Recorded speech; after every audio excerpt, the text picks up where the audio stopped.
ദേവികുളങ്ങരയിൽ വൻ MDMA വേട്ട. ഒരാൾ അറസ്റ്റിൽ. 30.450 ഗ്രാം MDMAയുമായാണ് യുവാവിനെ പിടികൂടിയത്. കൃഷ്ണപുരം സ്വദേശി ഷൈജുവിനെ സംഭവത്തിൽ അറസ്റ്റ് ചെയ്തു. ഹരിപ്പാട് എക്സൈസ് CIയുടെ നേതൃത്വത്തിലുള്ള സംഘമാണ് ഇയാളെ അറസ്റ്റ് ചെയ്തത്. ദേവികുളങ്ങര ക്ഷേത്രത്തിന് സമീപത്തു നിന്നുമാണ് 30.450 ഗ്രാം MDMAയുമായി യുവാവിനെ അറസ്റ്റ് ചെയ്തത്. കൃഷ്ണപുരം ശാസ്താവിന്റെ അയ്യത്ത് ഷൈജുവിനെയാണ് പിടികൂടിയത്.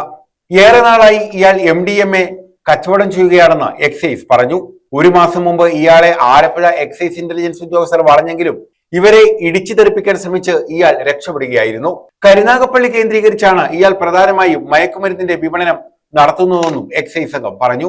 ഇയാളെ നിരവധി അടിപിടി കേസുകളിൽ പ്രതിയാണ്. വധശ്രമം ഉൾപ്പെടെയുള്ള പല കേസുകൾ ഇയാളുടെ പേരിലുണ്ട്. ഇയാളുടെ മയക്കുമരുന്ന് കേസുകളോട് അതിനെക്കുറിച്ച് അന്വേഷിച്ചുകൊണ്ടിരിക്കുകയാണ്. ഇന്ന് രാവിലെ കിട്ടിയ രഹസ്യവിവരത്തിന്റെ അടിസ്ഥാനത്തിൽ ഷൈജു എന്ന ഒരു പ്രതിയെയാണ് ഇന്ന് രാവിലെ 30 ഗ്രാം MDMA ആയിട്ട് അറസ്റ്റ് ചെയ്തിരിക്കുന്നത്. ഇയാൾ കൃഷ്ണപുരം സ്വദേശിയാണ്. ഈ കാറിൽ കറങ്ങി നടന്നാണ് ഇയാൾ സാധാരണ ഈ MDMA വിൽക്കാറ്. ഇന്ന് രാവിലെ ആലപ്പുഴ IB ഞങ്ങൾക്ക് രഹസ്യവിവരം തന്നു. അതിന്റെ അടിസ്ഥാനത്തിൽ ഈ അമ്പലത്തിന്റെ ഫ്രണ്ട് വെച്ച് രാവിലെ ഇവിടെ തടഞ്ഞു നിർത്തി പരിശോധിച്ചാൽ അയാളുടെ പോക്കറ്റിൽ നിന്ന് ഒരു 30 ഗ്രാം MDMA കണ്ടെടുത്തു. ഇയാളെ ഇന്ന് കായംകുളം കോടതിയിൽ ഹാജരാക്കി റിമാൻഡ് ചെയ്യും. ഇതേ തുടർന്ന് ഇയാൾ ദീർഘനാളായി എക്സൈസിന്റെയും പോലീസിന്റെയും നിരീക്ഷണത്തിലായിരുന്നു. Excise circle inspector M Mahesh, preventive officer M Reni, grade POമാരായ VK Rajesh Kumar, GST CEO Aryadevi തുടങ്ങിയവരടങ്ങുന്ന സംഘമാണ് ഇയാളെ പിടികൂടിയത്. ഇയാൾ സഞ്ചരിച്ച കാറും കസ്റ്റഡിയിലെടുത്തു.